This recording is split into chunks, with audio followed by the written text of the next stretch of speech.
Welcome, everybody. Today we are talking about plastic versus glass and how to get plastic out of the kitchen. So I want to just review a few things. I've been talking a lot about plastics and PFAS and all these other chemicals that can get into your system and can get into your food.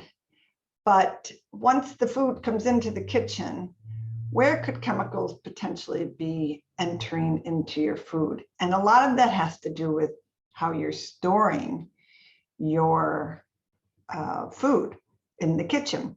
So there's various different storage containers as opposed to your typical plastic ware that is often and common bought at the supermarket. So I'm going to talk about, these are my favorite. These are glass containers. They have these airtight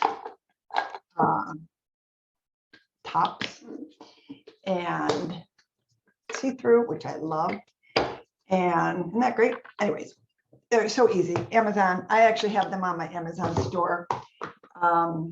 There's like, for $40, you get this big box of 8 different sizes, I think. I can't remember, but I'll put that link up. And so those are my favorite things. And you can warm things up in these. So if you use a microwave, these are microwavable because you never want to be heating anything up in plastic. So I highly recommend you don't store anything even in plastic. The plastic can leach into the food. So glass is, excuse me, glass is the best. Stainless steel, I have some stainless steel containers as well. And the plastic, just slowly get rid of that plastic. Now, that's the other problem. Plastic is not so disposable. Maybe, hopefully, it's recyclable. But there's too much plastic out there in the world. So we're trying to get as many people, I am individually, trying to get as many people to decrease your plastic usage. And that's what we've been talking about the past few days on my podcast on Monday. If you had a chance to listen to that, we talked about replacing plastic water bottles with reusable water bottles. So I use reusable water bottles all day long, glass ones, fill them up, put them in the fridge, put a little essential oil in it or a squeeze of a lemon. And I have 5 or 6 of them in the fridge that we can just grab and go. So, or your stainless steel ones, which everybody knows all about. They can take hot or cold.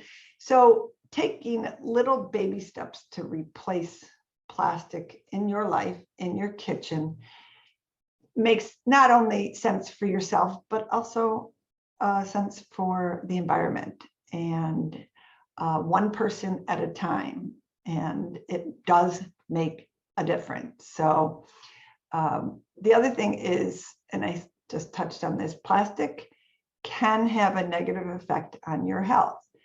And BPA, which you probably have heard of, has been raising concerns for decades and decades about the hazards of BPA in plastic and how it can affect your health. So switch it out, plastic.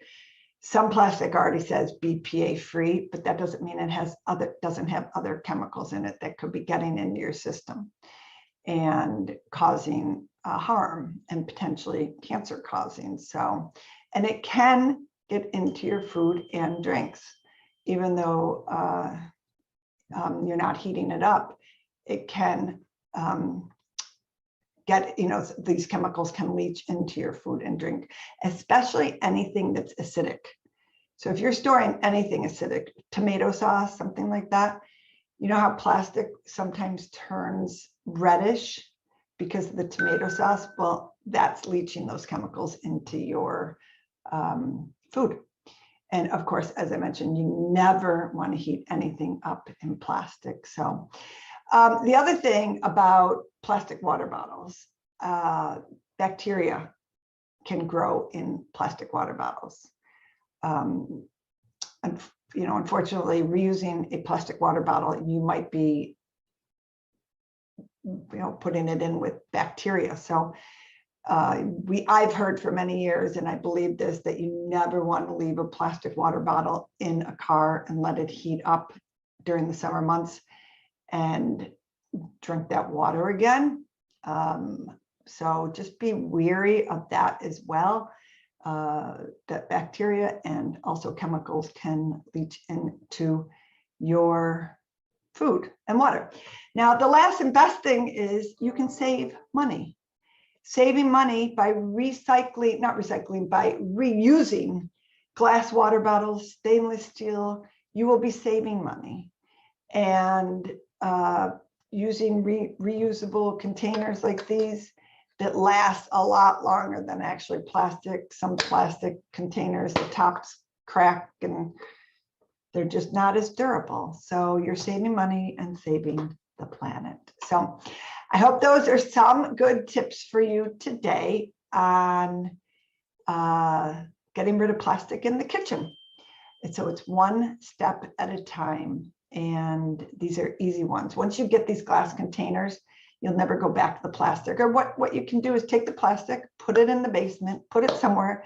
What I do, sometimes I have stuff like containers will save when somebody wants to take food to go or something like that, because we're often entertaining, we'll put it in a container where they don't have to return the container to us and recycle it. So that's all for today. Your best tips on how to get plastic out of your kitchen. Have a great day and night. Bye-bye.